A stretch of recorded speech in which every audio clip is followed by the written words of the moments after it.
Boa noite, pessoal. Espero que todos estejam bem. Estamos começando mais uma live da Laser e hoje o tema é muito interessante. A gente vai falar um pouquinho sobre laser terapia na fisioterapia. Não só para fisioterapeutas, para pacientes, para quem trabalha com dor, para quem trabalha com pós-operatório de cirurgia plástica.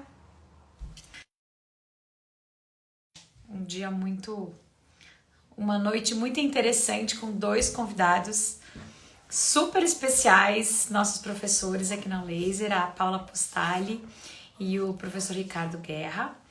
Deixa eu ver se eles já estão aqui na minha listinha. A Paula já está em. E aí, pessoal? Podem entrar, Ricardo. Vou aceitar você também aqui. Olá. Oi, Paula, boa noite. Boa noite, Dai. Tudo jóia? Tudo jóia. Então, tá bom. Prazerzão estar com vocês aqui de novo. Prazer é meu. Vamos esperar o professor Ricardo entrar. Então, o nosso tema, né, Paula? Fisioterapia, laser. Eu sempre falo que quando a gente fala de fisio, a gente fala de tudo. Porque é cicatrização, é dor, é reparo neuronal, né, de tecido nervoso. Daí eu acho que hoje em dia todas as áreas da fisioterapia são beneficiadas com laser. Todas elas. Até recentemente que vocês pediram para eu escrever um artigo, né, sobre fisioterapia, o laser na fisioterapia. Então, eu levantei as sub-áreas, né? E assim, todas elas, né? Oi, Ricardo. Oi, boa noite, Paula, Daiane, tudo bem? Boa noite.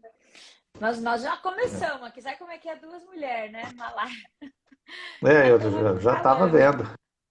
É isso aí. Mulher é mulher. Gosto de conversar. Mas Paula, continua seu raciocínio em relação a todas as áreas de laser na fisio. Né, Ricardo, até o Ricardo, eu mandei o texto para ele, que a Dai tinha pedido para eu escrever um texto sobre laser e fisioterapia, e aí eu fiz um levantamento das sub-áreas da fisioterapia, né, das especialidades hoje reconhecidas pelo COFITO. Praticamente todas as áreas têm aplicabilidade o uso do laser, né? Então, e outro dia também, né, Ricardo, a gente estava dando uma aula lá para aquele congresso da Sociedade Brasileira de Regeneração, né? O professor Ricardo, o professor Pinfield, e hoje a gente estava falando que dentro do hospital deveria ter um laser, né? Então, acabado o trauma, finalizado o trauma, né, dado pela cirurgia, né, na grande maioria das vezes, a modulação é muito importante, né? Que é feita pela luz. Então, enquanto isso é importante. Só que aí a gente entra e assim, né? Nós que somos professores, a gente vê a grande dificuldade que o aluno tem, né? E parece simples, mas não é. Porque os alunos não entendem de parâmetros dosimétricos. O outro dia mesmo eu precisei orientar uma pessoa lá no interior aqui da cidade, do estado, e eu pedi para ela me mandar a potência do equipamento. Ela me mandou o comprimento de onda. Eu falei, meu Deus, como que um laser está na mão de uma pessoa dessa que ela não sabe diferenciar a potência do comprimento de onda? Como é que ela vai indicar, né, um comprimento de onda vermelho, um comprimento de onda infravermelho? Como é que ela vai dosar se ela não sabe isso? Ela não sabe diferenciar potência de comprimento de onda, porque eu pedi a potência, eu queria saber a potência, porque eu já sabia o comprimento de onda que ela tinha, né? E eu acho que isso é muito importante, né, Ricardo? Eu acho que na ortopedia, não sei como é que é. Sim, a gente vê, né, que eu acho que a principal dificuldade, né, que os fisioterapeutas, eu acho que não só os fisioterapeutas, outros profissionais da saúde que também trabalham com laser, têm de dificuldade é reconhecer o que é, né, cada característica física da luz, né? Exato. Diferenciar, entender, né? Primeiro saber, né, o que significa comprimento de onda, o que significa potência, o que significa irradiância, o que é dose realmente, quantidade de energia, e o que é fluência. Porque assim, se não conseguir compreender o que é cada uma dessas características, né, do feixe de luz, do laser, fica difícil também entender é, o que que você pode variar, né, nesses Sim. parâmetros e ter respostas diferentes, né, de Implica acordo com esses diretamente ajustes. na resposta terapêutica. Sim, né? O pessoal confunde muito, né? é, o que é um laser contínuo, o que é um laser contínuo que pode ter um processo de modulação que o equipamento permite, comparado com um laser superpulsado, que é completamente diferente, né? Aí quando você entra nisso, o que é uma potência de pico, o que é uma potência média, né? Como é que o tecido reage em relação a isso. Então é muita coisa que tem e que eu acho que para trabalhar bem com o laser precisa se aprofundar nesse conhecimento, né? Com E certeza. só para, antes da gente continuar aí o nosso super papo, dar boas-vindas para quem está entrando na live agora. O nosso tema é laser na fisioterapia. E eu queria só botar uma pulguinha aí atrás da orelha de vocês. Acho que deve ter vários fisioterapeutas aqui. Aliás, pessoal que entrou na live, se quiser colocar a sua profissão e o que faz, né? A gente pode até direcionar um pouquinho a nossa live de acordo com quem está assistindo. Então, se vocês quiserem colocar a área de atuação de vocês, ajuda a gente aqui para guiar os nossos comentários. Mas olha que interessante, né? Uma das coisas mais legais que eu acho na fisioterapia é que a fotobiomodulação, assim como outros agentes fotofísicos, fototérmicos, fotoelétricos, né? Essa coisa toda já está incluída dentro do currículo do fisioterapeuta, né? E é bem comum, eu fui na fisioterapia, tô com uma dor no joelho, aí o meu fisioterapeuta fez laser, meu fisioterapeuta fez isso. Só que às vezes, pessoal, existe tipos e tipos de lasers, e não necessariamente que você fez o laser, você está realmente fazendo uma técnica de fotobiomodulação. Você pode ter feito mais um dos 5, 6 equipamentos que foram utilizados na sessão como variação, né? E eu acho que eu queria que vocês talvez abordassem um pouquinho mais sobre isso, porque tem vários pacientes que me perguntam, mas qual é a diferença, né, lá na clínica? Qual é a diferença entre fazer a laser terapia aqui na clínica de laser e fazer o laser lá na clínica de fisioterapia? E eu queria que vocês dessem uma comentada, porque às vezes a gente acaba perdendo um pouco dos grandes benefícios do laser, porque ele não é utilizado de uma forma correta, né? Ou como um tratamento mesmo, mas sim como mais uma ferramentinha. 2 minutos de gelo, 2 minutos de laser, 2 minutos disso. Isso acaba até levando o laser, né, a uma descrença. E a gente vê que quando o laser é feito de uma forma bem feita, né, nos casos maravilhosos que vocês mostram no curso, nossa, é revolucionário. É igual que nem a Paula estava falando no começo. Todo hospital deveria ter um equipamento laser, principalmente para o pós-operatório imediato, né? Com Imagina certeza. em cirurgias estéticas, né? Mas comentem um pouquinho sobre isso, até, né, eu não sou da área, eu tô aqui de entrevistadora hoje, mas para eu entender por que a gente não tem essa cultura, né, do laser estar inserido como um tratamento no peso que ele tem. O que vocês acham sobre isso?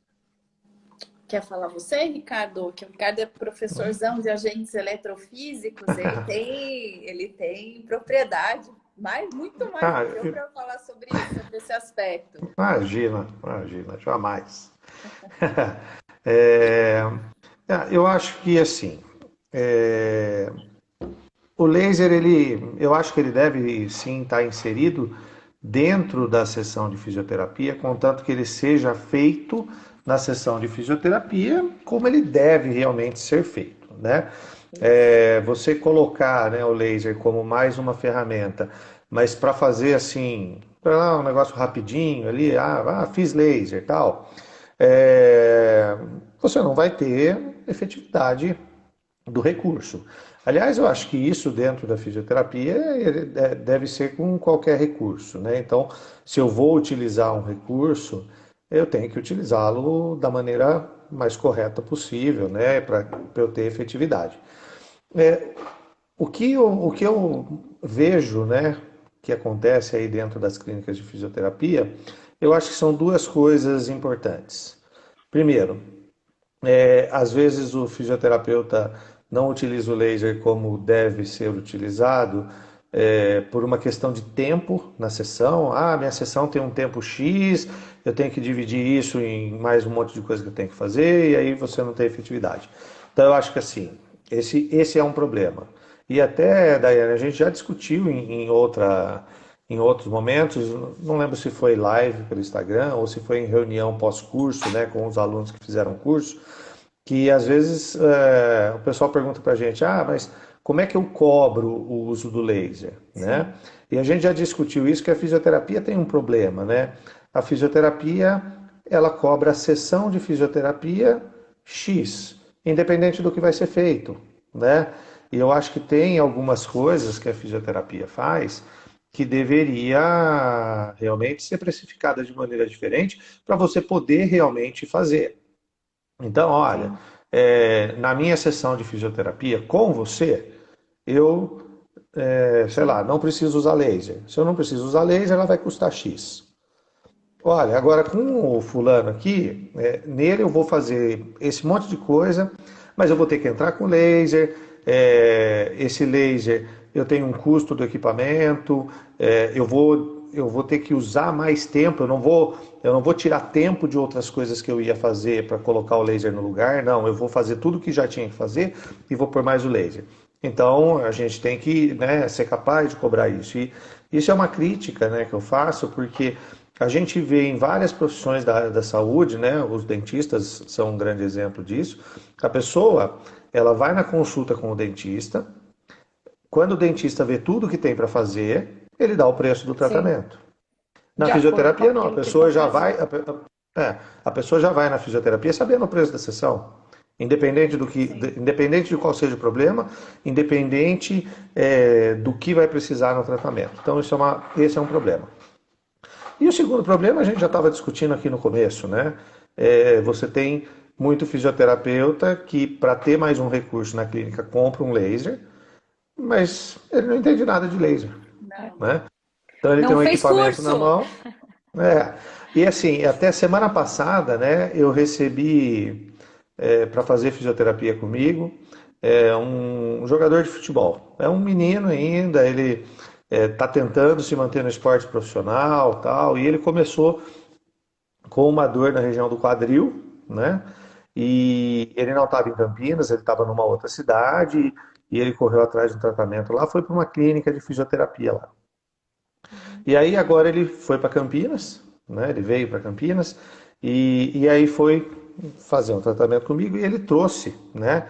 Um relatório da fisioterapia onde ele estava sendo atendido, uma clínica particular, com o que ele estava fazendo. Ele fez 3 semanas de tratamento.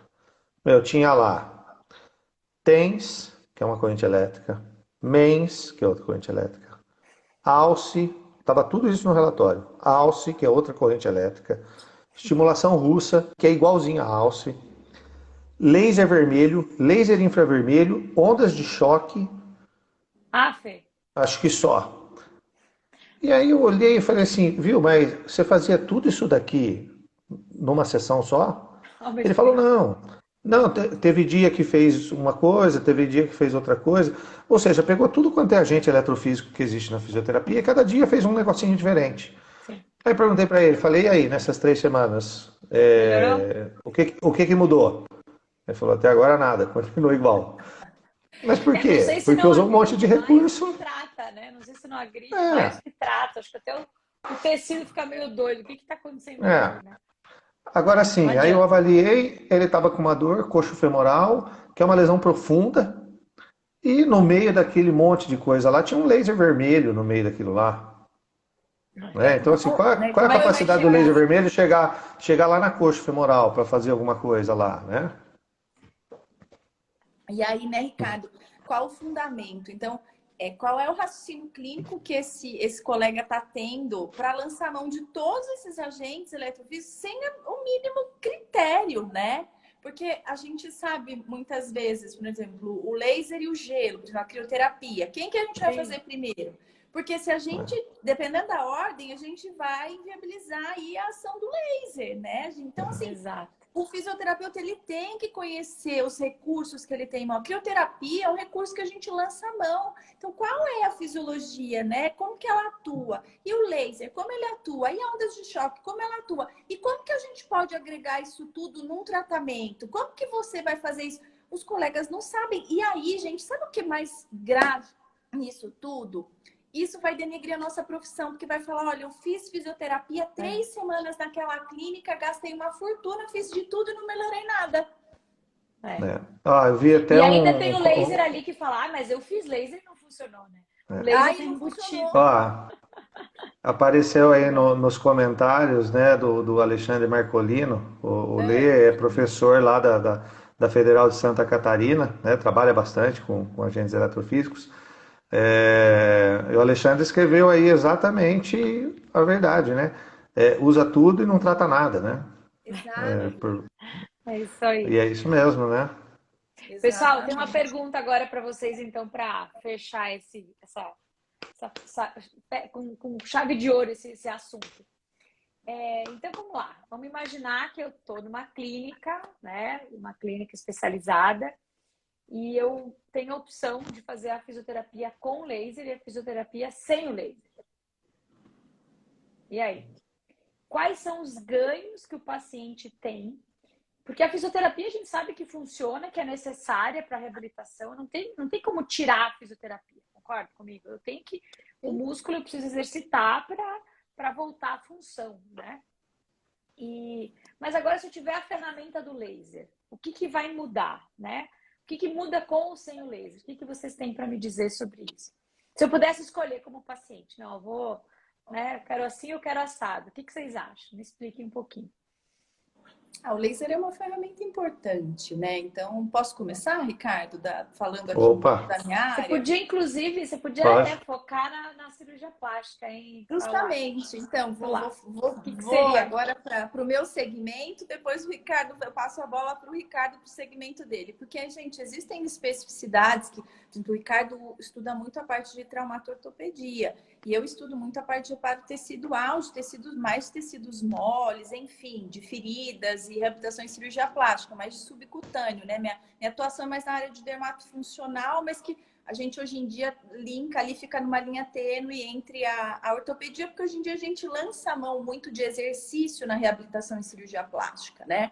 Mas assim, atualmente, eu não me vejo reabilitando o pós-operatório de cirurgia plástica, que é um trauma, e um trauma de uma magnitude muito grande, sem utilizar a fotobiomodulação, né? Tanto que eu comprei um cluster, né?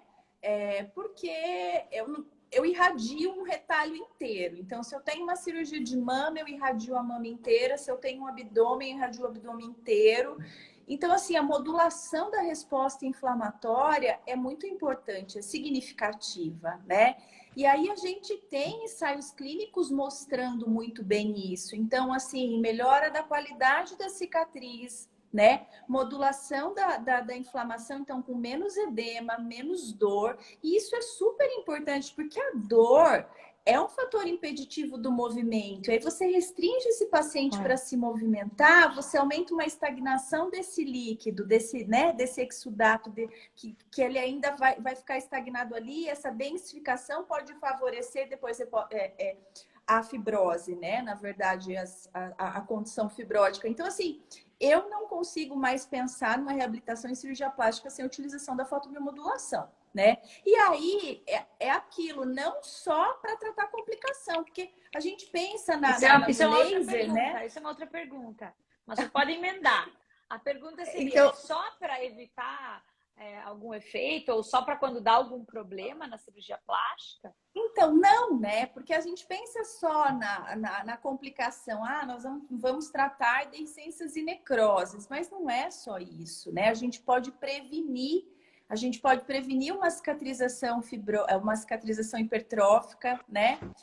A gente, inclusive assim, isso em ensaios clínicos mostrando, mas se a gente modula a resposta inflamatória, essa hiperemia que fica na região da incisão, ela vai embora mais rápido. Então, até a hipercromia que pode ficar numa cicatriz, a gente também pode evitar, pensando na plausibilidade biológica disso, né? Mas a hipertrofia de cicatriz já tem ensaio clínico mostrando, a gente tem alguns ensaios clínicos mostrando, né? Então, não só tratar, mas prevenir, prevenção de deiscência. Porque se a gente acelera a cicatrização, melhora a organização desse colágeno, você vai mais rápido aumentar a força têncil dessa incisão, então prevenir deiscência. Deiscência é um perereco, assim, é chato, o paciente fica angustiado, empaca o resultado final, né? E quem está assistindo aí a live que é leigo no assunto, deiscência é quando simplesmente a sutura que você acabou de fazer, aquela cirurgia plástica dos sonhos, né? Que você quer ficar linda pro verão, de repente aquela sutura abre. E aí não tem mais como costurar de volta, né? Porque o tecido tá muito sensível. E aí você quase perde, não sei, né? Como é consequência de uma deiscência muito grave? Você perde do resultado estético, né, Paula? Exatamente, dependendo da deiscência. Da Justamente, eu acho que todo o retardo da cicatrização, então a qualidade da cicatriz vai ficar ruim, porque vai ser uma cicatrização por segunda intenção, né? Então, para quem é leigo, vai ficar como se fosse uma queimadura ali. Porque quando eu tenho faixa de cicatriz, exatamente, né? Quando eu tenho bordo justaposto, bonitinho, aquela cicatriza por primeira intenção, eu vou ter aquela cicatriz bonitinha. Se aquilo abre, eu vou ter só tecido cicatricial ali. Então, é como se fosse só tecido cicatricial, cicatrização por segunda intenção. Então, isso, o aspecto inestético, né? A gente pode ter infecção, né? Que é um problema sério. E se for uma deiscência significativa de uma cirurgia de mama com prótese, esse paciente pode perder a prótese, né? Ele pode perder a prótese, porque uma vez que isso abre, se expõe aquela prótese, tem que tirar. Não tem jeito, porque contaminou. Então, só por isso já vale a pena fazer um laser, né? Pois você sabe que você vai ter uma deiscência. Acho que até o cirurgião devia ficar com essa preocupação, né? Tipo, nossa, eu preciso fazer laser para prevenir deiscência. É o sucesso da minha cirurgia, né? E os pacientes também, a gente tinha que, né, holofote, avisar, olha, gente, não vai para faca sem laser. O que mais, Paula, que você vê assim na clínica que você nota muita diferença com o laser? Eu acho que a dor, o edema, o tempo de cicatrização, né, é mais rápido, a evolução é mais rápida. Inclusive, tem ensaio clínico mostrando isso, né? Tem um que é muito clássico, que foi feito em cicatriz de hérnia inguinal, que em 6 meses a qualidade da cicatriz era maravilhosa, quase muito pouca hipertrofia, e essa resposta com o outro grupo não foi alcançada. E tem um outro ensaio clínico mostrando que a cicatriz irradiada, ela ficou boa, ela ficou, né? Ela maturou bem em torno de 6 a 7 meses, e a que não foi irradiada demorou mais de 1 ano, né? Então, assim, óbvio que, né, gente, eu acho que a cirurgia plástica, o cirurgião habilidoso, ele tem uma qualidade de sutura muito boa, né? Então, ele sutura para ficar sem sombra de dúvida. Tá? Ele sutura, mas a gente pode ter aí fibroblastos e miofibroblastos nervosinhos em alguns pacientes, né? Que acabam aí dando uma condição, uma predisposição a ter cicatriz hipertrófica, evoluindo com uma cicatrização hipertrófica, né? Então, por mais que o cirurgião tenha uma boa habilidade, a fotobiomodulação pode prevenir, a gente, né, pode, de certa forma, prevenir, não posso garantir 100%, mas a gente pode, aí, numa parcela expressiva, né, de acordo com os ensaios clínicos, prevenir a cicatrização hipertrófica, né, e melhorar a qualidade dessa cicatriz, para que ela seja mais rápida, e prevenir a deiscência, né, como eu tinha falado anteriormente.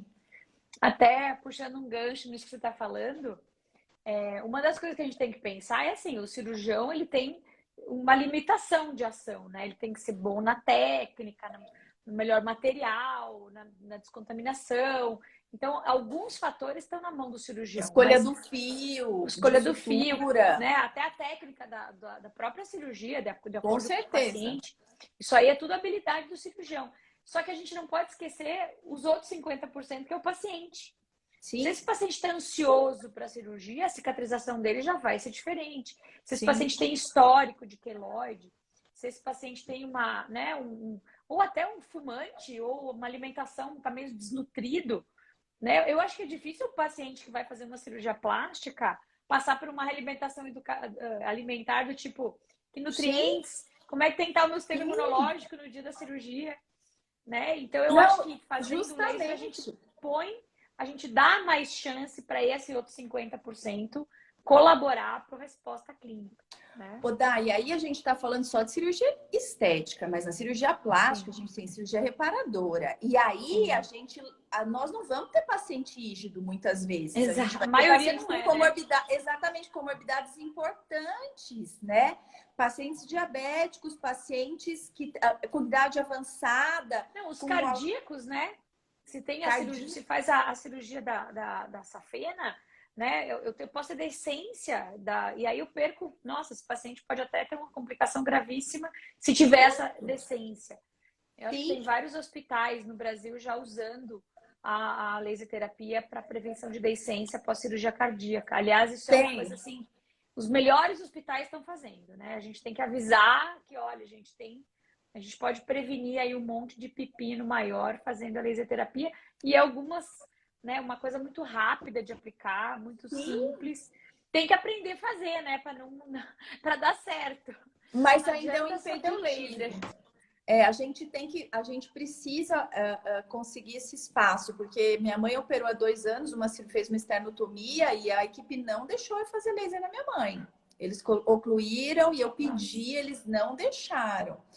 A sorte é que ela era magrinha, mas ela era tabagista, entendeu? Então, assim, Já ela estava no corria o risco, risco de né? ter um reparo deficiente, ela corria o risco de ter uma deiscência, né?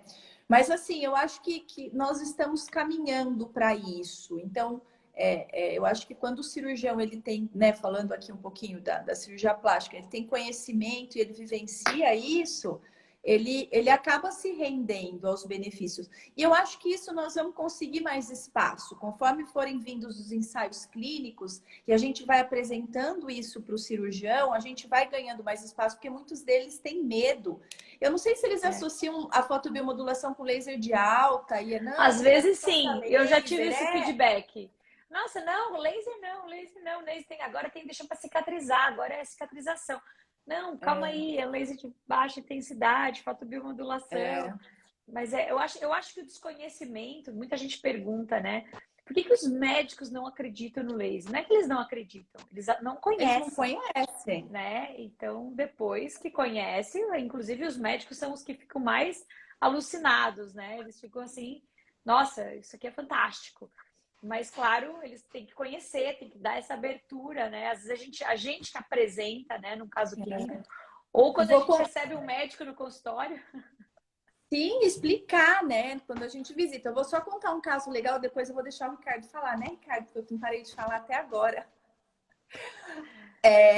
Eu recebi recentemente no consultório uma paciente que teve uma complicação de uma abdominoplastia.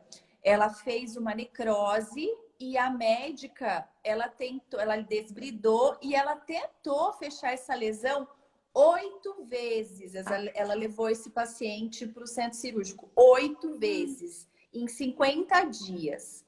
Até que na 8ª vez, é óbvio que ela não ia, aquela cicatriz não ia fechar por primeira intenção mesmo, porque não tinha tecido, tá? Ela já veio para mim com a deiscência da 8ª reabordagem, desesperada, né?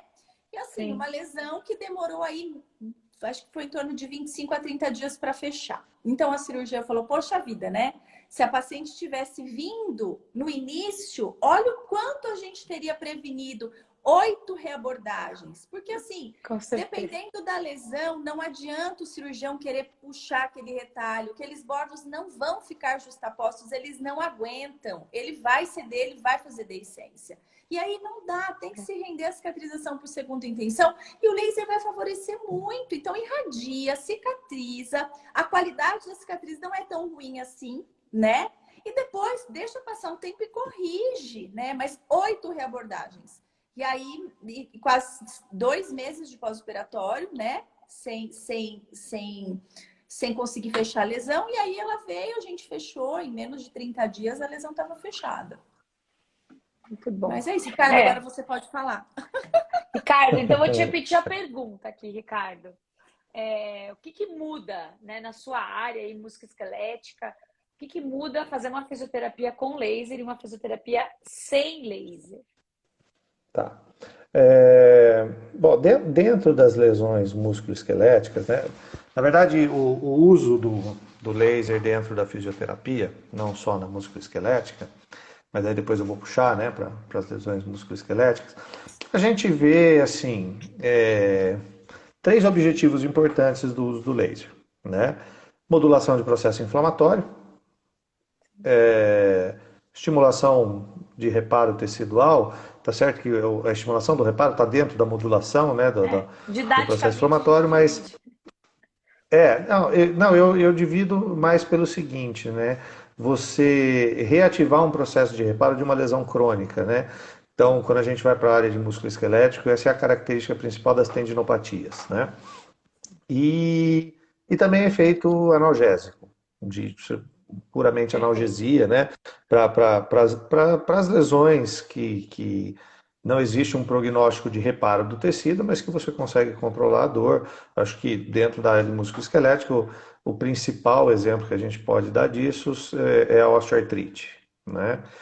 Então, assim, são três abordagens aí importantes do laser, que quando a gente vai lá na área de músculo esquelético, e eu tenho trabalhado bastante, né, e tentado, né, buscar essa aplicação nos pós-traumas e pós-cirúrgicos recentes.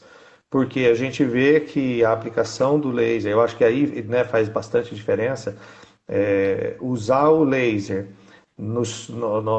nas primeiras horas, né, pós-cirúrgico ou pós-trauma, 24, 48 horas, o controle, primeiro que o controle, né, dos sinais inflamatórios, em especial do edema, é muito significativo. Muito. Né, demais, Faz toda a diferença. eu tenho alguns casos já que eu consegui fazer essa abordagem e foi bastante importante. Agora, assim, como a Paula estava falando, assim como na cirurgia plástica, na área de ortopedia e trauma, isso ainda também é difícil, né? Dependendo de onde o fisioterapeuta atua, muitas vezes ele não vai conseguir pegar, né, o paciente nessa fase para poder entrar com essa abordagem precoce dessa maneira. Por isso da importância de ter o recurso lá no hospital, né? Sim. Porque muitas vezes não dá tempo de ir para a clínica. É que eu, no meu serviço, eu ainda consigo fazer isso com as cirurgias ambulatoriais e as cirurgias que não são ambulatoriais, né, que são realmente em centro cirúrgico, eu consigo pelo menos no PO1, né, não consigo no PO imediato, mas no PO1 eu consigo fazer. Porque o paciente sai da internação e vai direto para o ambulatório. Então eu acho que aí tem uma aplicação assim, que eu vejo no meu dia a dia de clínica, não tem nenhum outro recurso que faça o que o laser faz, né? A gente já discutiu outras vezes, inclusive no esporte, né? Por que que um jogador se machuca no campo, na quadra, e se coloca um saco de gelo em vez de se fazer uma aplicação de laser, né? Sim. Sendo que a gente tem tanto ensaios clínicos quanto pesquisas com modelos animais que mostram, né, que para controle de edema, principalmente para controle de liberação de interleucinas, de TNF-alfa, o laser é extremamente eficiente, né? A área que assim, saindo, né, desses pós-operatórios e pós-traumas recentes, né, fases agudas, uma área que eu trabalho bastante, né, e que a gente tem muito ensaio clínico já mostrando, né, boa efetividade do laser e que faz bastante diferença, principalmente no tempo de recuperação, são as tendinopatias. Tá? A gente vê que, né, como você falou, a fisioterapia tem vários recursos, né, e que são efetivos, né?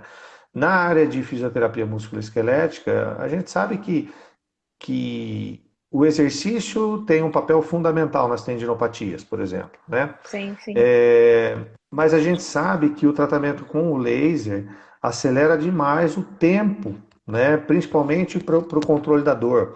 Então, se eu tenho um protocolo de exercício a ser seguido, né, para ser resolutivo, né, nessa tendinopatia, a gente precisa progredir o protocolo de acordo com a evolução da dor, né, do Sim, paciente.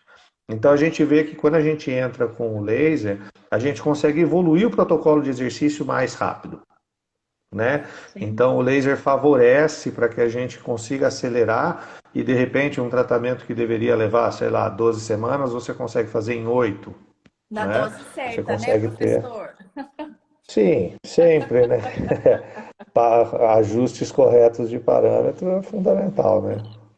E uma coisa que eu vejo também agora, um pouquinho mais do lado do paciente, é que às vezes ele faz 10 sessões de fisioterapia e ele continua com dor, continua mal, né? Ele fez lá os 10 sessões que o plano sugeriu, né? E fala assim, gente, mas. E às vezes, pensando, colocando o laser junto aí em 10 sessões, você teria 10 sessões muito mais efetivas, né? O paciente já sai super bem.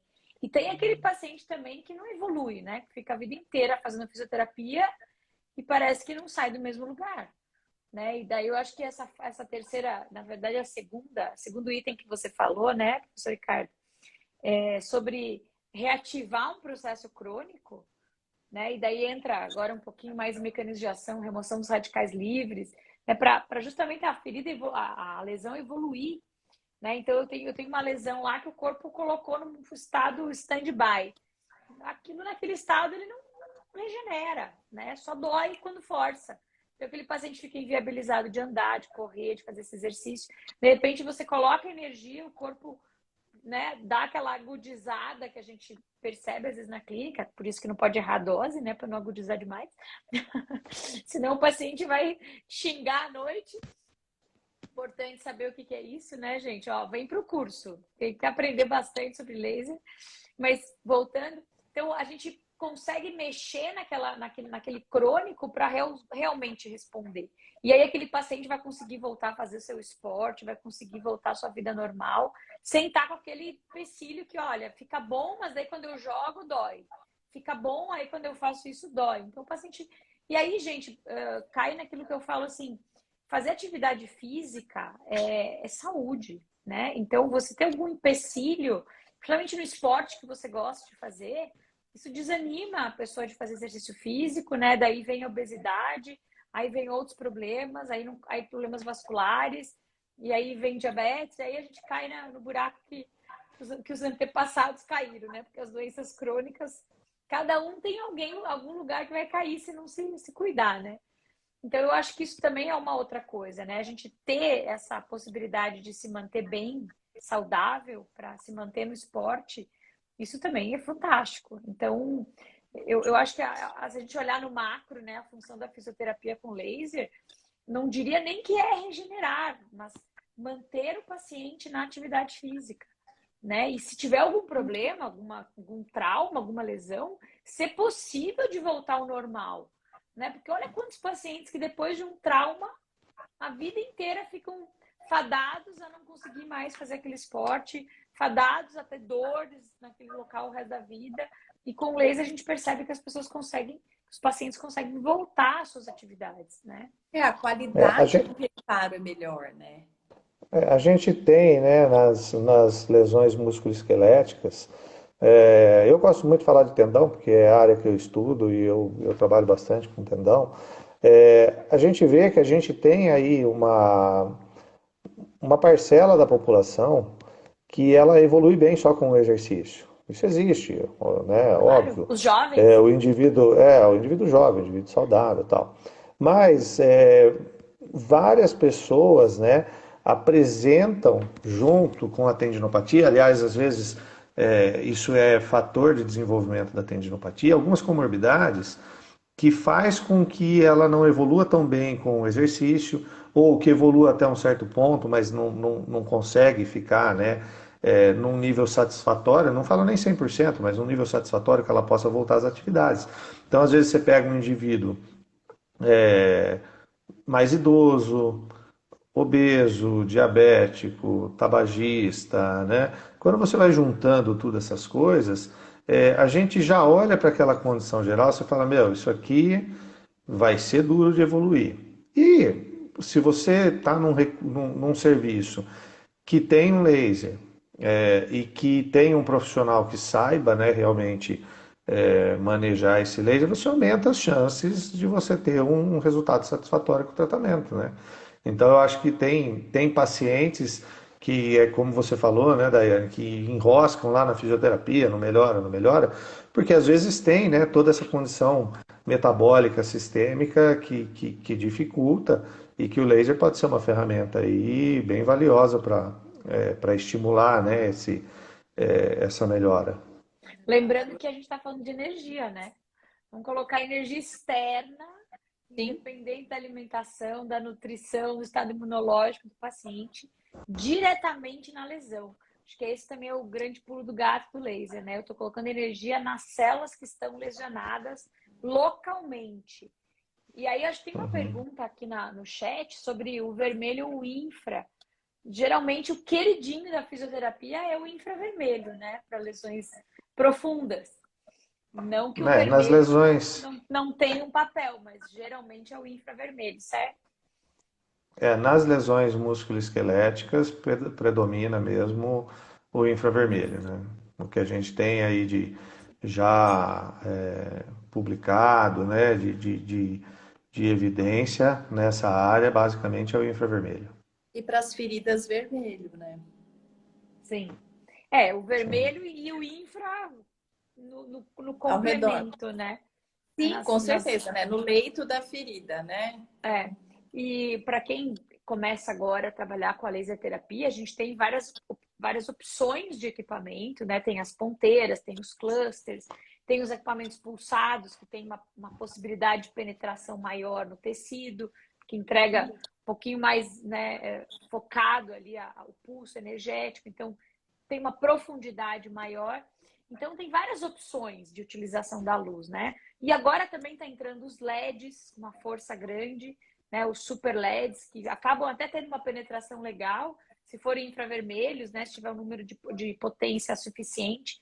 Então, a gente tem aí uma gama de equipamentos, inclusive no mercado nacional, que são muito bons. E basta a gente se especializar nisso, né?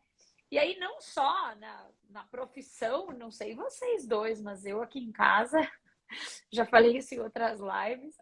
Às vezes eu falo assim que os alunos deveriam fazer o curso de laser para eles primeiro, né? Primeiro para eles, para os seus familiares, para os seus filhos. E depois, beleza, confiei, estou sabendo fazer, agora eu vou ganhar dinheiro com isso.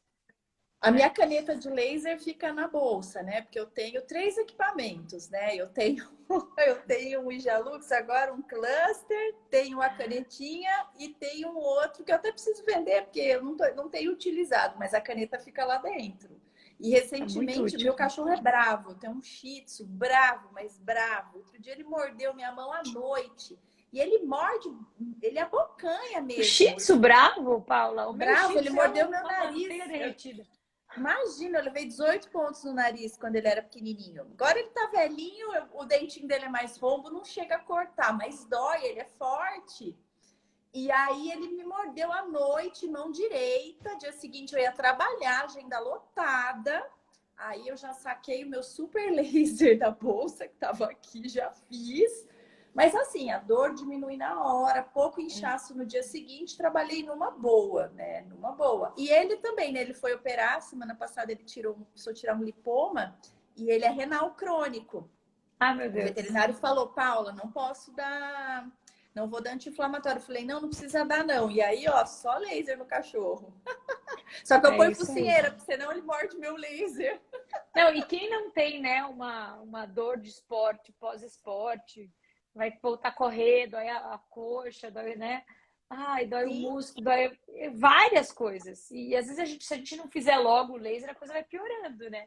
Sim. Aí tem que Exatamente. fazer o que tem que fazer, fazer fisioterapia. Então, a gente também o laser em casa evita a fisioterapia futura, né? Se entende, né? Quem domina. É isso aí, ó. Eu fiz uma listinha de perguntas, deixa eu ver o que mais que a gente não colocou. Então, acho que vamos dar uns exemplos aí que a gente pode abrir a mente aí do nosso, quem está participando aí da nossa live. Ricardo, Passou, ô, fala. Daiane, Ah, passou aí no chat já há algum tempo, acho que na hora que a Paula estava falando, uma pessoa perguntando sobre o ILIB, né, na fisioterapia. sim. Mas é que eu vi passando, estou só colocando para vocês, porque essa daí eu vou pular, né? Eu não tenho Não, experiência pode nenhuma deixar que com essa eu ILIB. respondo. Essa é da Dai. Na verdade, gente, o ILIB, ele complementa qualquer tratamento, né? Com laser local ou tratamento médico. Então, com certeza, se você associar o ILIB, você vai ter um ganho aí, porque qualquer processo de regeneração, eu tenho que chegar às células lá. Eu preciso que o sangue é o nosso grande veículo, a nossa grande logística. Então, para chegar às células de defesa, para chegar muitas informações e trocas gasosas, eu preciso do sangue. Então, eu preciso estar com as minhas hemácias funcionando. Então, tudo isso complementa a ação local do laser. Uma das perguntas também que é, assim, campeã de live, de WhatsApp, todo mundo... qual que é melhor? Usar o laser local ou o laser sistêmico, né? O laser sanguíneo? Na verdade, agora eu estou até mudando meu discurso, eu nem falo mais de sistêmico, eu faço de local no sangue. O laser sistêmico, na verdade, é um laser local no sangue, porque os cromóforos, o foco da irradiação é o sangue. Então, é um laser local, só que o meu tecido-alvo, que eu estou mirando ali, é o sangue. Por outro lado, quando eu tenho uma lesão, né, uma bursite, uma artrite, eu tenho uma ação local do laser na região da artrite, na região, né, não é mais o sangue, é o músculo, a articulação, enfim. Então, eu sempre falo que o ideal é a gente ter o objetivo principal, que é a causa. A causa é sempre local. Então, eu tive um trauma, eu tive uma agressão. Então, a causa está ali. O sangue, ele vai ser um reflexo do que está acontecendo lá, né? E eu posso ajudar a resolver o local através do sangue, assim como eu consigo visualizar o que está acontecendo no local quando eu faço um exame, um hemograma, por exemplo, né? Se o paciente está muito inflamado, ou se tem muita infecção, ou se ele está com, né, alguma outra alteração. Então, as duas coisas seriam ideal. Mas na falta dos dois, o local ainda é predominante, né? Vamos tirar a causa e aí o sangue vai ser uma resposta do que está acontecendo ali. O Dai, Acho que eu tem uma outra respondi. pergunta aqui que está na caneta do laser. Tem dois tipos de lib, né? Que a gente tem ainda os fabricantes, eles põem vermelho e infravermelho, né? No ILIB. Aí ela está Sim. perguntando qual é a diferença, né? Ó, o vermelho é o ILIB padrão, porque uma das grandes, né, o principal cromóforo do ILIB, por mais que plaqueta é cromóforo, né, a mitocôndria plaquetária é cromóforo, as mitocôndrias das células de defesa, dos leucócitos também é cromóforo, mas o principal cromóforo da questão vascular, né, de melhorar a taxa as propriedades hemorreológicas das hemácias é a hemoglobina. E a hemoglobina só absorve vermelho. Então, se eu fizer um ILIB infra, eu vou ter alguns benefícios, sim, porque eu estou irradiando mitocôndria de várias células que estão alteradas, principalmente plaqueta e leucócitos, mas eu não vou ter a ação tão evidente na questão das hemácias e de carreamento, né, de oxigênio e etc. Então, o ILIB oficial é o ILIB vermelho. Agora, a gente tem uma limitação aí no ILIB, que a gente acaba não discutindo sobre ela, que é a técnica que a gente usa atualmente no Brasil é a técnica transdérmica ou transmucosa. E aí a gente tem, né, na físio é o grande exemplo. Por que a gente usa o infra e não o vermelho? Porque o vermelho fica na superfície. Então, às vezes, eu não consigo que chegue no vaso sanguíneo energia suficiente com laser vermelho se o paciente tiver muitos cromóforos na superfície, né? Se o paciente tiver aí um fototipo alto. Então, aí eu tenho opções. Eu posso fazer sublingual, né? Eu tenho outras vias aí de radiação. Ou, dependendo do tipo de doença, por exemplo, se for uma doença autoimune, fazer o ILIB vermelho, ok. Desculpa, infravermelho, ok, porque eu vou estar trabalhando direto com o sistema imunológico. O sistema imunológico é mitocôndria, né? O cromóforo é mitocôndria. Eu tenho uma alteração das células imunológicas. Então, a mitocôndria que precisa receber essa luz para voltar a funcionar. Então, vai muito disso também, né? Do qual é a patologia do paciente. E, bom, e ILIB tem um curso completo também de ILIB, mas é sempre legal a gente esclarecer as dúvidas, porque às vezes são dúvidas tão simples e tão úteis, né, na nossa prática clínica. Com certeza, né? Com certeza. E assim, né, a gente vê a ascensão hoje em dia dos estudos em mitocôndria, né? Então, principalmente as doenças neurodegenerativas, a Tudo é gente mitocôndria. vê, tudo é mitocôndria. Envelhecimento é mitocôndria, Tudo doença é degenerativa é mitocôndria. mitocôndria, câncer é mitocôndria. Você sabe que Aliás, a gente sexta-feira vai fazer um webinário de câncer em breve, viu, gente? Quem está assistindo a é live aí. A gente vai fazer um webinário bem interessante sobre câncer. Webinário ou aula? A gente está na dúvida ainda do que a gente vai fazer, porque a gente está com várias luzes no fim do túnel sobre isso. E uma das coisas que a gente falou é mitocôndria. Quando uma célula, antes da célula entrar em mutação, ela tem uma exaustão mitocondrial absurda. Só que daí, em vez dessa célula morrer em apoptose, ela se altera geneticamente. E aí ela se torna uma sobrevivente, né? E aí essa célula sobrevivente para de usar a mitocôndria, fica só usando glicose, a glicólise. E isso é uma coisa ruim também para a gente que quer combater o câncer, porque usando só a glicose, ela não produz radicais livres. Ela fica alcalina. Célula alcalina não morre por químio.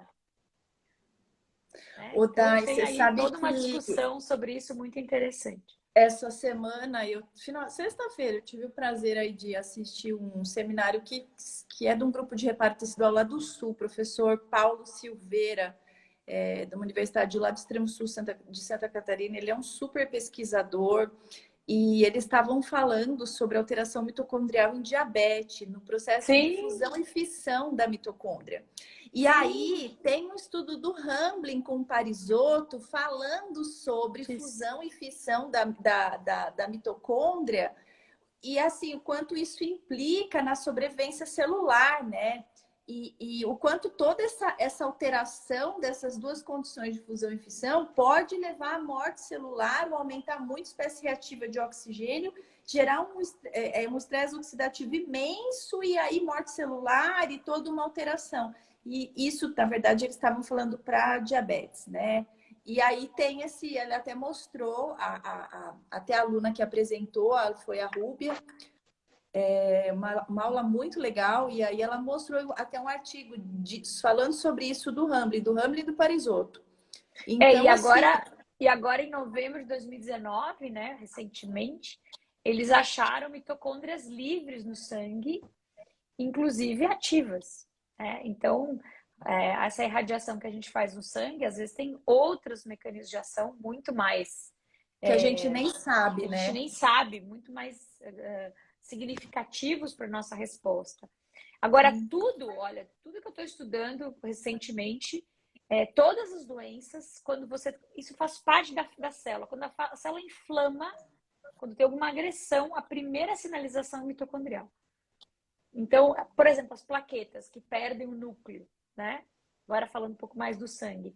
A plaqueta ela tem um tempo de duração, né, de vida. E o que determina esse tempo de duração é o seu estresse oxidativo mitocondrial. A alteração de mitocôndria de plaqueta implica totalmente na sobrevida da plaqueta. Então, e o paciente começa a perder muita plaqueta, ele começa a sangrar demais. E aí, pacientes que estão muito graves, o maior problema é manter plaquetas, né? Recebe transfusão, bolsa de plaqueta, e mesmo assim não resolve, não fica, por causa do estresse oxidativo mitocondrial plaquetário, que é desencadeado por uma doença sistêmica. Então, tudo gira em torno da mitocôndria. Tudo. E a mitocôndria é o principal alvo, né? É quem absorve energia. Então, a gente consegue aí um resultado independente da área da saúde, um resultado fantástico, porque a gente está irradiando e as mitocôndrias estão entrando em homeostase. E aí tem a SOD, que é uma enzima, inclusive a SOD tipo 2 é uma SOD mitocondrial, né? Então, quando a gente reativa a SOD, ela que vai lá que está lá na mitocôndria, que remove os radicais livres em excesso. Então, é muito interessante, né? Muito legal. E aí, Ricardo, vamos deixar você falar agora um pouquinho. Fala aí um pouquinho dos. Ó, Mulherada, a última pergunta, Ricardo? antes da gente terminar. A última pergunta seria sobre aplicabilidades, né? Que tipos de lesões são mais beneficiadas com laser na fisioterapia?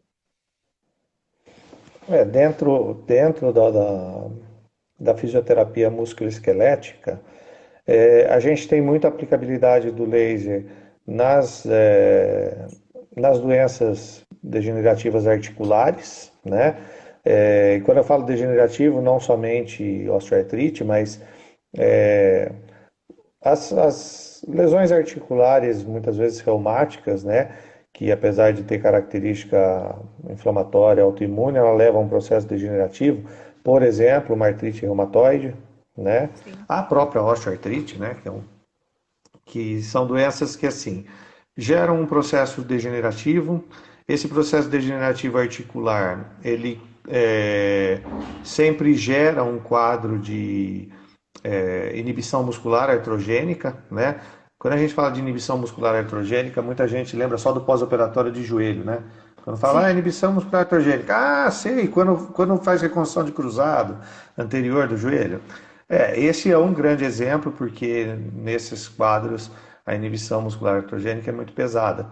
Mas o paciente com osteoartrite também tem, né? A gente vê paciente com osteoartrite de joelho, normalmente ele gera uma hipotrofia de quadríceps que mesmo pegando pesado nos exercícios ele não consegue progredir, né?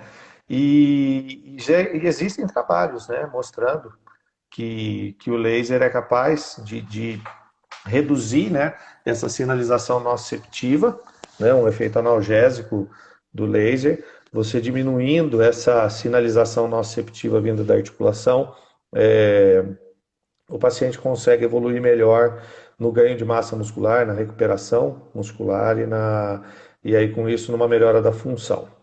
Então, esses quadros degenerativos articulares são quadros que eu costumo utilizar o laser, que a resposta é boa, né? As tendinopatias, de maneira geral.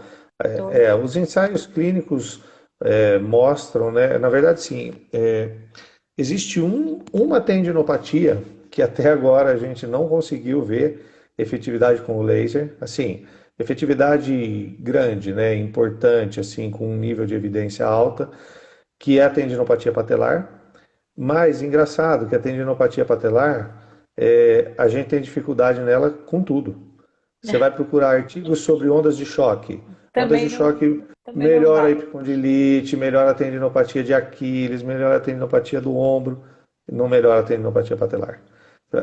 Mas, de maneira geral, eu acho que assim, talvez seja característica dessa tendinopatia por conta do nível de exigência, né, do tendão patelar. Mas, de maneira geral, as tendinopatias, né, respondem bem demais ao laser, né? Então, os pacientes com tendinopatia eu sempre utilizo, né? Fibromialgia também, né? Que tem a ver com... A fibromialgia sim, os pontos gatilhos musculares, né? Tem boa resposta, inclusive tem uma revisão sistemática, se não me engano, ela foi publicada em 2020. Eu até coloquei já ela no curso. Uma revisão gigante, né, de fibromialgia, do uso do laser. E assim, entraram muitos ensaios clínicos e praticamente todos com boa resposta ao uso do laser. É uma revisão bem grande, tá? De usar o laser nos pontos gatilhos musculares, né? Porque a questão da fibromialgia é essa, né? A fibromialgia você não tem uma lesão periférica para tratar, né? Sim. Você tem um quadro de sensibilização, você tem um quadro de sensibilização do sistema nervoso central e que esse quadro vai gerando exacerbação aí de pontos gatilhos e o laser é uma ferramenta bem bacana, né, para fazer a sedação desses pontos. A gente tem lá na São Leopoldo vários pacientes com fibromialgia com sintomas orofaciais. E a Sim. gente faz o laser só nessa região, faz a técnica sistêmica, os pacientes ficam sem dor no corpo inteiro. Negócio É, incrível, né? os pontos gatilhos de masseter, temporal, Sim. relacionado à Aqui, fibromialgia, eles são muito pesados, né? são. Né? E confunde Suboccipital, muito bastante.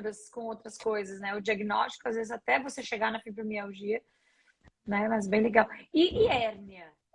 O que você falaria sobre a hérnia? Porque a gente tem uma melhora clínica de dor, né? E de processo inflamatório. Você não vai curar uma hérnia, mas você vai dar uma qualidade de vida para esse paciente, certo?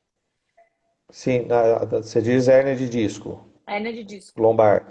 É, a questão da hérnia de disco, né, eu acho que vai muito de uma boa avaliação para poder fazer Sim, o uso correto do laser. Porque assim, o que acontece muito hoje são diagnósticos de hérnia de disco por conta de exame de imagem, né? O paciente está com uma lombalgia, faz uma sim. ressonância, tem uma hérnia de disco.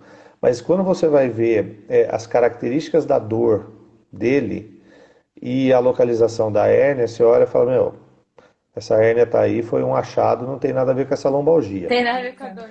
Né? E é muito Aí Tava. isso, né, assim, Ricardo?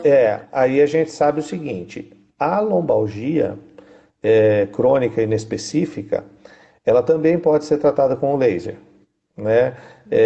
A gente tem algumas revisões sistemáticas que mostram nada de efetividade do laser para a lombalgia, mas a gente tem outras revisões que mostram e que se atentam à questão da dose. Então, você tratar a Porque lombalgia crônica inespecífica é uma questão de dose, né? Tanto é que você precisa de cluster para poder entregar a dose que você precisa. Eu vi Agora, muito. quando você tem realmente uma hérnia de disco, causando uma sintomatologia relacionada a uma radiculopatia, né? Essa hérnia fazendo compressão de raiz, tal. Você fazer uma intervenção pontual na emergência da raiz, né? Para diminuir essa atalgia é bastante significativo o resultado. Ricardo, tem um ensaio clínico que eles viram em dor lombar inespecífica, redução de prostaglandina com o uso do laser, Uhum. né? é um Sim, efeito da modulação da cascada Sim, rosística. Muito exatamente. legal. Não, bem, é legal, de um grupo importante até, mostrando diminuição de PGE2. Os sim, estudos eles têm que focar alguma coisa, né? Então, ou é prostaglandina, ou é bradicimina. E é legal, Marcadores, porque né? cada estudo tem que fazer uma pergunta. Mas se você for olhar, está tudo vinculado com a modulação do processo inflamatório, que acontece lá Sim. em cima, diminuição de radicais livres, e daí modula tudo. Muito interessante, muito legal. É isso aí. Bom, e também, né, Ricardo, falando de lesão esportiva, né? Traumas, qualquer. sim. O pós-trauma é o que a gente já falou, né? É um baita de um recurso, né? Na inflamação aguda. As tendinite, as lesões por LER, N coisas, né, do nosso dia a dia aí que podem ser tratados com o laser. E eu acho que também o grande, para nós até. Olha, já são 10h05, gente, estou viajando aqui. Para a gente encerrar até a nossa live, todos os recursos que a gente usa que não são farmacológicos, né? E principalmente o laser, que traz aí um reparo tecidual, acelera o fisiológico a fazer aquilo que ele sabe, eu acho que a gente ganha N vantagens. Não usar remédios, né? Então você vai, à medida que você vai fazendo o laser, você vai reduzindo o uso dos analgésicos, principalmente os anti-inflamatórios, que na verdade o anti-inflamatório ele vai deixar uma lesão crônica, né? Ele Exato. não vai deixar o tecido chegar até o final, que é a reparo. Então a gente tem que tomar muito cuidado com os Sim. anti-inflamatórios. Porque o anti-inflamatório, na verdade, é um anti-sintomas para o paciente, né? Para o paciente não ter os sintomas, a gente toma. Só que para o tecido regenerar, ele precisa inflamar. Mas Então o até laser, né, a ele ajuda nisso. qualidade, né, Ricardo, do tecido, que é filtração, por exemplo, alguns estudos com infiltração de corticoide em estruturas como tendão e tudo mais, a qualidade do tecido cicatricial é ruim e você favorece a pessoa a ter uma recidiva de lesão, não é, Ricardo? Sim, sim. Quando você fala de anti-inflamatório corticoide, aí a conversa até muda de caminho, né? Porque aí você Sim, tem não só uma melhora de sintomas, mas sim você cortar realmente a cascata inflamatória.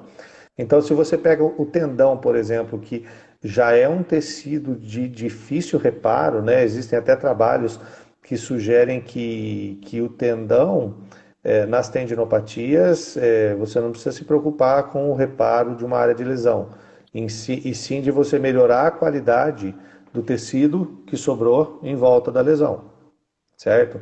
E aí, quando você entra, né, com um anti-inflamatório corticoide, aí é complicado. Mas, de qualquer forma, né, o uso de qualquer anti-inflamatório nas lesões musculoesqueléticas, é, a longo prazo, não parece ser uma boa estratégia. E, assim, ainda bem que hoje em dia, né, os médicos já mudaram muito a conduta, né? Antigamente, o ortopedista, meu, apareceu lá com dor, era anti-inflamatório. Hoje, a grande maioria dos ortopedistas evitam o receitar anti-inflamatório, né? Pedem para o paciente fazer uma fisioterapia e, nos momentos de maior dor, controlar com um analgésico, mas não o anti-inflamatório, né? E aí o laser pode ajudar muito nisso, né? Porque como o laser tem um efeito analgésico e não medicamentoso, né? Auxilia muito a pessoa diminuir o uso da medicação. Tem várias, né, várias pesquisas, vários ensaios clínicos na área de fisioterapia musculoesquelética, não só com laser, né, que um dos desfechos acaba sendo o consumo de medicação, né? Sim. Pede para o paciente durante o tratamento ir anotando quantas vezes ele precisou tomar o remédio, né? É, Acaba até sendo o e desfecho. aí, gente, a longo prazo não vai mais ter órgão para processar esses anti-inflamatórios todos, né? Então, Sim. rim, fígado, fica tudo estrupiado. Eu sempre sim, falo, vai chegar um momento que a gente vai ter, né, remédios para curar um monte de doença, mas o paciente não vai mais poder tomar esses remédios porque ele não tem como filtrar, como processar. Então a gente tem que economizar o nosso fígado e o nosso rim, porque para a gente nunca sabe o dia de amanhã, então tem que economizar, tem que tratar bem eles. E o laser aí fica uma grande ferramenta não farmacológica e com resultados efetivos, comprovados cientificamente, né? E com duas, três certeza. sessões o paciente já sente uma analgesia. Então, assim, é incrível quando a gente começa a fazer o laser, a melhora que os pacientes têm, o feedback que os pacientes dão. Então, é muito legal. Bom, vamos Com encerrar certeza. aqui a nossa live. Vocês querem falar mais alguma coisa? Pessoal, não sei se ficou mais alguma dúvida aí do pessoal que está assistindo. Antes de encerrar, fica o convite aqui para vocês. Nos dias 16 e 17 de setembro, a gente tem o curso, né, a capacitação completa de laser terapia na Físio, com esses dois mestres incríveis e mais a nossa equipe aqui da parte básica. Mas a ideia é 2 dias incríveis de curso. O primeiro dia abordando pós-operatórios, feridas, cirurgia plástica, e o segundo dia abordando as lesões musculoesqueléticas. Na Então, prática, né, na Isso prática, com isso que é bacana, casos, com é prática. demonstrações, mostrando os equipamentos, mostrando como que aplica. Então, é cheio de workshops, né? E com o Simulando alguns paciente, casos. simulando casos. E é um curso que tem uma parte também gravada, online, prévia, né? Para vocês assistirem antes das aulas ao vivo, online. A gente tem algumas vagas presenciais, agora a gente está com essa modalidade, algumas vagas VIPs presenciais. E a grande notícia, né, que a live de hoje, inclusive, foi feita especialmente para isso, a gente ainda está no lote 2 de desconto para o curso. Né? E esse lote, se eu não me engano, acaba dia 25, que é essa semana. Depois acaba entrando no lote final. Então, a gente tem um desconto aí legal para quem for se inscrever para fazer o curso de capacitação em laser terapia em fisioterapia. Claro que tem a parte A feridas Ca- também. Tem uma pergunta no chat aí perguntando se o curso ele é presencial, Tem a opção de né? ser presencial. Agora a gente está aí com umas vagas VIPs de presencial. mas a maioria dos alunos acabam fazendo esse curso ao vivo, online. Então, você fica com a gente com a televisão ligada, ao vivo, discutindo na hora, vendo os casos. Então, tem essas duas modalidades. A gente percebeu que o pessoal... Tem muitos ainda que estão gostando dessa parte online, né? De não querer viajar e tal, mas tem outros que gostam do approach com os professores. Então, a gente tem essas duas opções. Então, corre lá, manter o valor do segundo lote ainda que está funcionando, então até o dia 25. O contato vocês podem chamar no direct, mas eu vou pôr aqui também o WhatsApp da Elo, que é a nossa comercial. Esse é um curso específico para fisioterapeutas, tá? É um curso, né, quase que específico mesmo, a gente só aceita fisioterapeutas no curso. E acho que fisiatras também, né, pessoal? Médicos fisiatras, acho que também são aceitos. Ortopedistas também podem fazer. E, claro, a gente tem curso para todas as áreas da saúde. Enfermeiros são super bem-vindos no curso de feridas, né? Os enfermeiros e outros médicos. Os dentistas nos cursos de odontologia, os veterinários nos cursos de vet. Então, a gente tem cursos aí para todas as áreas. Até porque, né, gente, a área do laser é tão ampla e tem tantos conteúdos que a gente tem que individualizar os cursos para dar melhor atenção aos alunos, tá bom? Então é isso, pessoal. Então, para fazer inscrição, esse WhatsApp que eu passei aqui, deixa eu até segurar essa mensagem, não sei se eu consigo fixar o comentário aqui. Coloquei. Mas se entrar na página da Laser, tem, não tem, Dai? Tem também na página da Laser. Vocês podem mandar um direct, tá? Se vocês quiserem que a gente entre em contato, só um WhatsApp para esse celular aí da Heloísa, da Laser Cursos, do comercial, ela já retorna com as condições para vocês, tá bom? E quem for comprar o curso e estiver aqui na live, fala para ela que assistiu a live da segunda-feira, que tem um presentinho especial para quem assistiu a live. Mas tem que ligar lá para a Elo o quanto antes para garantir o segundo lote, tá bom, pessoal? Então, espero que vocês tenham gostado dessa live. Eu adorei, eu sempre aprendo um monte. E até a próxima. Até a próxima live. Obrigada. Tá bom, pessoal? Obrigada, Beleza, Dai. Obrigada, Ricardo. Sempre muito bom aí trocar experiências com vocês. Eu aprendo também um montão. Legal. Sempre. Muito bom. Tchau, gente. E essa live vai ficar gravada. Tchau, tchau. Obrigado. Vocês podem assistir depois e encaminhar para os amigos. Um beijo grande, pessoal, e até a próxima. Boa noite. Tchau, tchau. Boa noite. Até mais.